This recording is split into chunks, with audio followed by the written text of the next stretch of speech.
এই লোকটি খাবার নিয়ে পালিয়ে যাওয়ার সময় দোকানদার তাকে ধরে ফেলে। এরপর মারতে চাইলে পাশ দিয়ে হেঁটে যাওয়া মেয়েটি বলে, ওনাকে মারছেন কেন?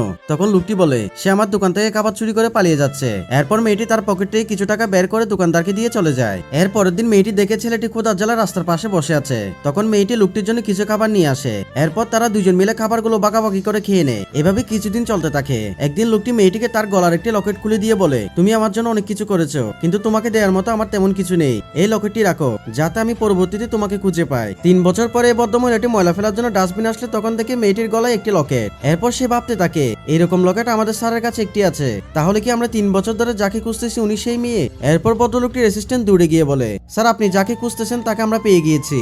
এরপর বন্ধুরা কি হয় সেটি দেখার আগে তুমি যদি তোমার মাকে সত্যিকার ভালোবেসে থাকো, ভিডিওতে একটি লাইক দিয়ে চ্যানেলটি সাবস্ক্রাইব করো এবং কমেন্ট করে জানাও তুমি কোন ক্লাসে পড়ো। এরপর লোকটি মেয়েটিকে বলে, তুমি আমাকে চিনতে পেরেছো? তখন মেয়েটি লোকটিকে চিনতে পারে না। এরপর সে লকেটের কথা মনে করিয়ে দিলে মেয়েটি তাকে চিনতে পারে।